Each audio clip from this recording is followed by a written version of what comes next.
We haven't really talked much about the officiating. Bad calls happen. The biggest thing to me about the acknowledgement, not the apology, but an acknowledgement yesterday of the bad spot, is that so many layers of the officiating and replay in Columbus and in Chicago missed that. Yeah. That's frightening to me that it went through multiple layers that were missed. Mm-hmm.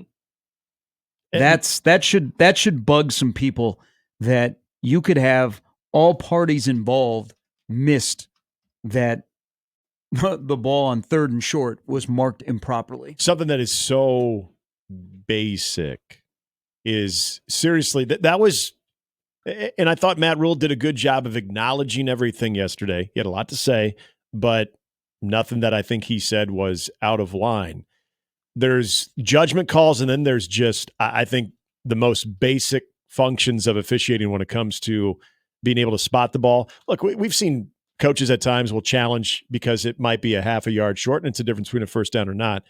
But for that to be more than 2 yards off, to mistake a offensive lineman as the ball carrier to where your spot is too, like those things that's just unacceptable. That's all that is. It's also, I think, unacceptable that nobody on Nebraska's staff upstairs got in the headset and said, we got to stop this game. Throw your headset on the field, go and throw the Gatorade cooler on the field, throw trash, something to stop it. You won't get penalized. Because you got to look at it. Yeah. Somebody upstairs got to help with that. Because there are televisions in the coaching booth that you can see that.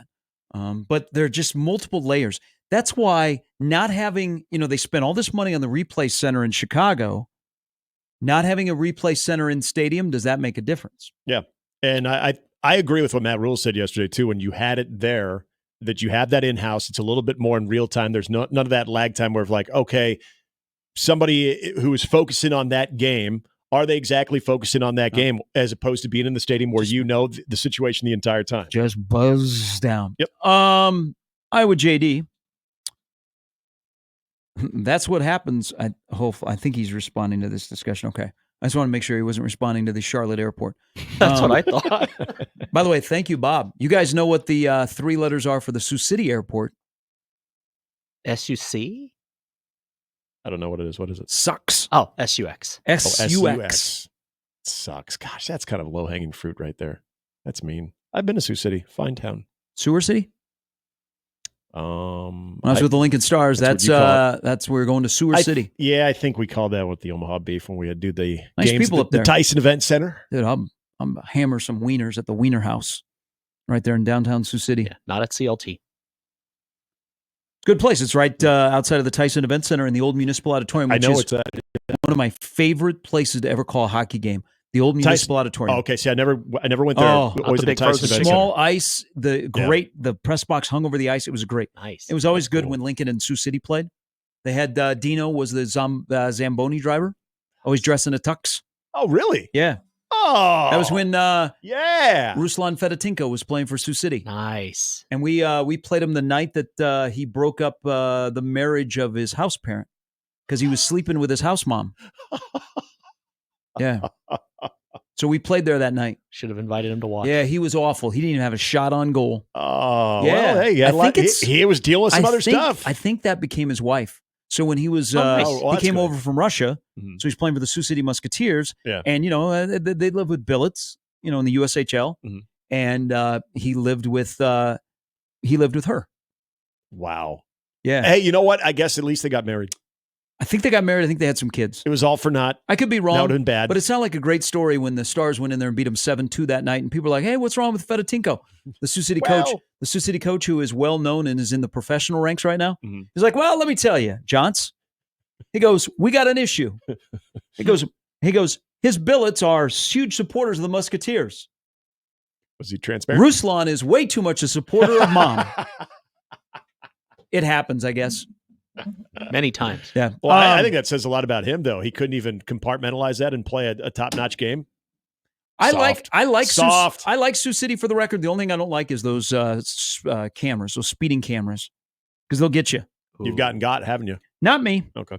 Not me. Good to know. JD writes in. He says that's what happens when head of leagues hire their friends to work and not the best available. FYI, this is not just a football problem. It's an all NCAA Oh, you're not wrong, JD. problem. Okay, so the question I posed is 5-3, 2 straight years. Nebraska's gone into November 5-3. Are you enjoying this season? So I want to read. Let's go to our good friends at Husker Max. Okay.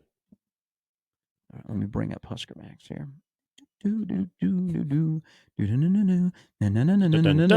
Okay. So after the Purdue game on October 28th of last year, the general theme was the black shirts are returning the honor to their name, and they're doing it while driving meaningful roles to a ton of young players.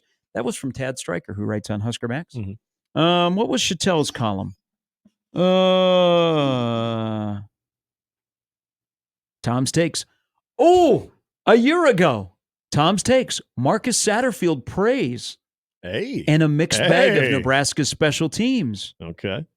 They just beaten Purdue the day before. Let's see here. Let me see if I can grab one more. More sources. Instant takes. Okay, so after Purdue, we were like, oh, okay. Jalen Lloyd just went 73. Yep. We're like, ooh, Fedoni scored in that game. Emmett Johnson They really scored. started working So on it's a that bunch of option young pass. guys. Alvano hit a 55-yard field goal. We're going into November last year, 5-3, and we're like, you know what? We got all these injuries, but this is great. This is Rule's first year. We're going to Michigan State. We're going to win that game. We're going to be bowl eligible. And they were in the house money. You never know how high we can go.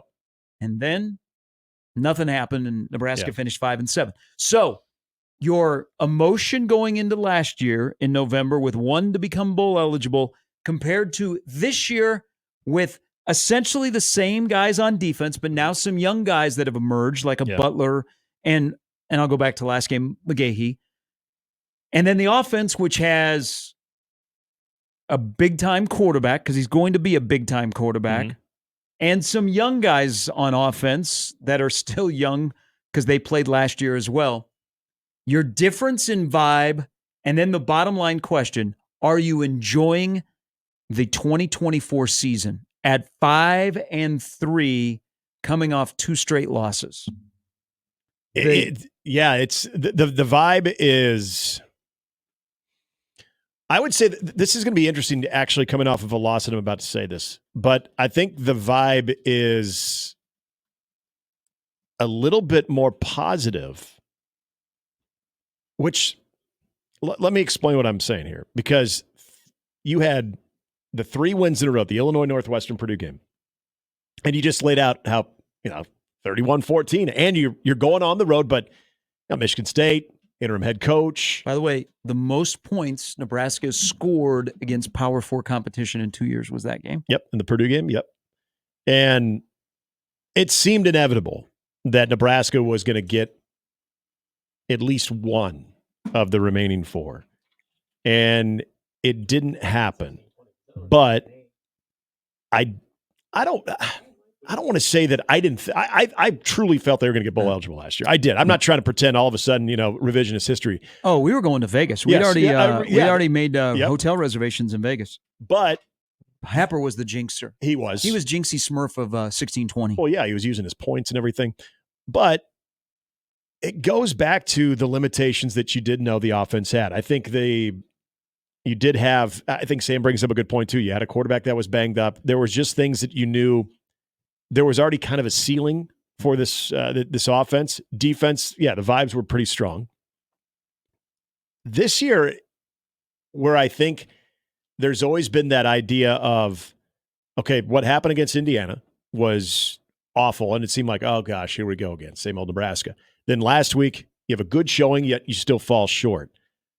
This is where I'm actually going to say I think experience makes me a little bit more confident going into this stretch, especially where the game sets up the opponent you have coming home, as opposed to going out to East Lansing, where road games in the Big Ten are just kind of weird. Nebraska, I've liked the way that they've played at home this year. And the other part about it is, I'm not saying that the players are acting accordingly because there's a bye in front of it, but I think it sets up for what can be I don't even look at it as the last 4 games. I look at it as the last 3 games. You get this one, and then you have that bye. So I actually have more confidence going into this stretch than I think I honestly did last year. I think last year we were just riding the wave. This is kind of fun. They got a 3-game winning streak. There's no expectations after starting the year 0-2. This year there were expectations, and last year we didn't sift through the season through 8 games with a fine-tooth comb because you're down a quarterback. You made a mistake. Yes. But, man, we got a Nebraska kid playing quarterback. This is kind of fun. Look at this. This year, expectations were higher. Talent is better. Yep. Execution maybe on the same level. Mm-hmm. So we have sifted through 8 games a lot more hardy than we did last year, just my opinion. Yeah, I think that's Here fair. is Mike. Mike, thanks for the call on the 42 Degree The Source hotline. Welcome to the show. Good morning, guys. Hi, Mike. How are you? Good. How are you? I'm all right. About one day I'm going to ask you, and you're going to go, you know what? This is the best day I'm having. Yeah, you bet. I'm on a stream in New York right now, but anyway, I think I'm not as excited as last year. Last year I was all excited and pumped, and for sure, 100%, we was going to get that win. Somewhere, some way, we're going to get one win. And here's my prediction now: if I think we win Saturday, but if we don't win Saturday, we go 5. I don't think we get a win. I don't think we go at all. I think it's the same thing as last year. And I'm just, we got. If we do win Saturday, I think we get 7. But if we don't win Saturday, I think we stay at 5. But I'm not excited about our offense at all anymore. Nothing's changed on the special team since last year. I don't know. It's just kind of. I was really pumped up to Colorado, just like everybody else was, and then now it's, I don't know, just, I don't know. I can't get excited about it, Gary. Just can't. All right. Trying to. I'm not. It's all fair. Yep. That's your opinion, and that's your feel, and you're a good fan, so I respect your opinion. We'll do this again in a month after the regular season has come, and we'll say, hey, have you enjoyed this season? Even if it's 7-5. Mike, I appreciate the call. Absolutely. I hope it's 7-5. Thanks, Gary. All right. For our sake, I do as well. Clint chimes in. To answer your question, I'm indifferent on the 5-3 record. Seems like seen this last year, so waiting for a win in November to determine if a season is successful. Now I would like to see this matchup if we don't get to a bowl game, Nebraska versus Oklahoma. That would be if we get to a bowl game. There are a couple others. We'll take a quick break. We'll come back. 5-3 again into November. When Nebraska, let me just repeat this, since 17, 5-22 in November. People understand how difficult that is to only win 5 games in the month of November in the last 6 years. We haven't got to 24 yet. And I get schedules part of that. How's that math come out? 5 wins, 6. Okay. Schedule's part of that, but look at last year, for instance. It wasn't this overly daunting schedule there November too. So you can only use that for part of the conversation or the story for Nebraska. That's rough. Huh?